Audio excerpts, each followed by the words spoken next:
Considero que los obstáculos que dificultan la labor periodística básicamente pueden ser dos. Uno es el acceso a la información. Cada vez las fuentes dificultan la entrega justamente de datos y de todo el tipo de información necesaria para hacer el cubrimiento periodístico necesario.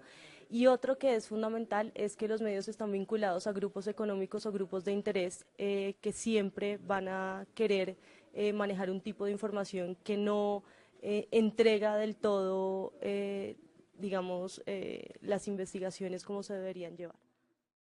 Las agresiones no solamente siempre son físicas ni obstáculos determinantes para el desarrollo de nuestra actividad profesional. Una agresión puede ser el que en un entrenamiento pongan a un técnico y a un jugador a hablar durante toda una semana para que nos entreguen a nosotros una información, donde el periodista no puede ir sino a hacer una sola pregunta, donde no tenga la posibilidad de hablar con los jugadores, expresar el tema de sus movimientos, de sus sistemas tácticos, los trabajos durante la semana. Ese es un tipo de agresión, el no poder tener la amplitud para poder conversar con los jugadores, con los protagonistas, con los deportistas.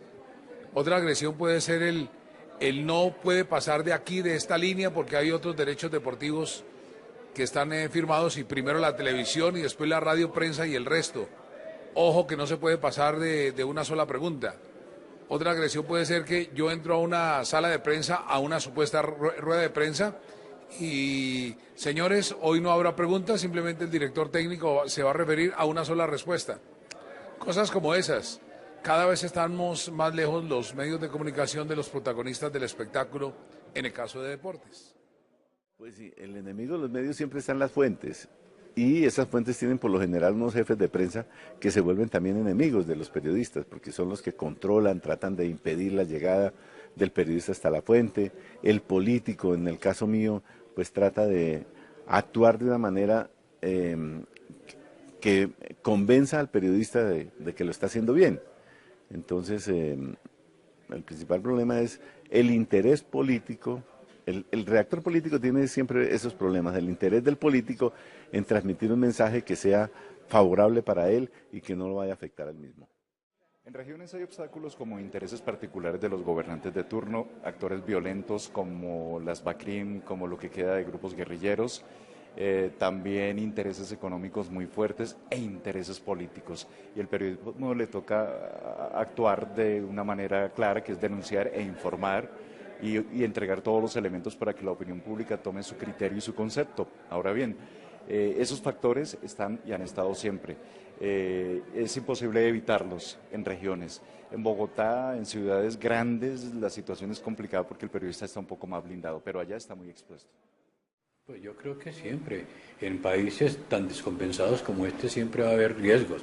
Se supone que el periodista debe ser un vocero de la sociedad y tiene que enfrentar y pisar muchos callos.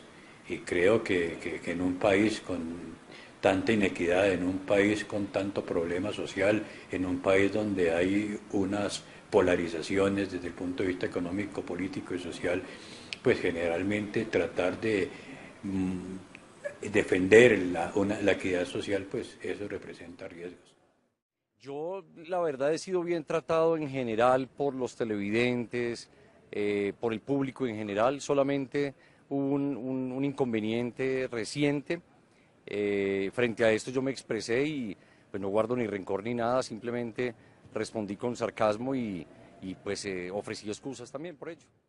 Bueno, yo creo que realmente no he sufrido muchas. Yo sí diría que de pronto empezando por ser periodista deportiva mujer, al principio había mucho machismo. Yo hablo del año 1998-1999, pero sobre todo en la región. Yo soy de Manizales, hace 2 años estoy en Bogotá y creo que era todavía muy arraigado el tema de que los hombres eran los únicos capaces de hablar de fútbol y de otras disciplinas. Yo diría que más que todo el fútbol. En ese entonces de pronto habían ciertas discriminaciones, entre comillas, no digo que de todo el mundo, pero yo creo que en esa medida en que fuimos demostrando que teníamos el conocimiento, fuimos superando esas cosas. Hoy en día hay ciertos tuiteros que de pronto a veces te dicen cosas, pero yo creo que pasan inadvertidas cuando sabes el papel y la labor que desempeñas.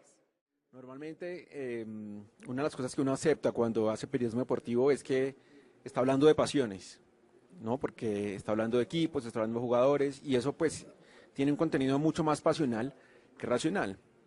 Normalmente hay que saber diferenciar si es el periodismo o la pasión de la razón. Pueden ir juntas, pero no se puede ser absolutamente pasional. Y cuando uno habla de pasiones, pues por supuesto que alguien se siente agredido porque siente que estaban ofendiendo algo que quiere mucho.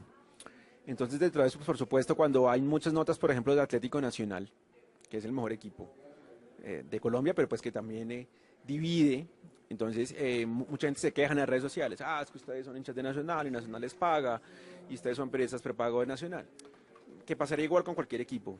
Entonces, dentro de ese tipo de cosas es frecuente que pase porque se habla mucho de pasiones, y la pasión a veces impide que la gente que comenta, los hinchas que hablan en redes sociales, que no son todos, pero sí una gran mayoría, siente que está siendo atacado.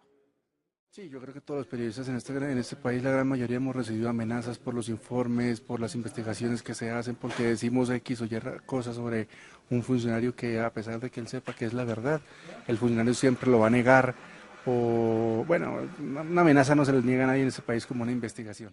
Sobre todo en redes sociales, y Twitter se ha convertido en un sitio donde los periodistas no nos bajan de prepago, el mermelado, pues eso es lo más decente que dicen. Se ha convertido en un insultadero para los periodistas que sí tenemos una cara y un nombre, y personas muchas bajo el anonimato se dedican a desprestigiarte, a insultarte, a decirte cualquier tipo de nombres. Yo creo que ese es el principal, digamos, lugar de agresión. La enseñanza que deja esto es que tenemos que educar a la opinión pública. Desde que no se le entregue por parte de los medios de información de calidad a los usuarios, a los lectores, a los oyentes, esto genera confusión. Se cree que todas las personas, por el derecho que tienen de opinar, pueden hacerlo sin tener, digamos, la capacidad de argumentativa para hacerlo, y eso también es responsabilidad de los medios. Claramente la gente tiene que entender que lo que no se dice de frente tampoco debería decirse en redes sociales. Creo que hay que entender que esa dimensión digital de la gente hace parte de las responsabilidades que tendría en la vida cotidiana o en la vida normal. Nunca se transgrede la integridad de otra persona en el frente a frente, porque sí hacerlo en redes sociales o en medios digitales. Bueno, ahí hay muchos obstáculos, estamos en un país polarizado, hay agresiones, hay amenazas, hay demandas, todas estas situaciones confluyen para que uno empiece como a pisar con más suavidad cuando empieza a tratar un tema o a investigar un caso. Lógicamente nada lo debe coartar a uno, pero hay autocensura y censura en ciertos casos, y pues uno también tiene que estar sujeto a todo ello. De determinados sectores, por ejemplo, el redactor político no tiene mayor riesgo a no ser que tenga encima información del proceso de paz, pero yo creo que está dejando a un lado ese temor el periodista, porque las circunstancias ya no ameritan que haya amenazas contra los periodistas. Algunos iracundos que no quieren la paz no creo que estén pasando más allá de la amenaza verbal o escrita. No creo que haya en este momento amenazas físicas contra un periodista. Por lo menos en el caso mío no las conozco, aunque hay temores, desde luego.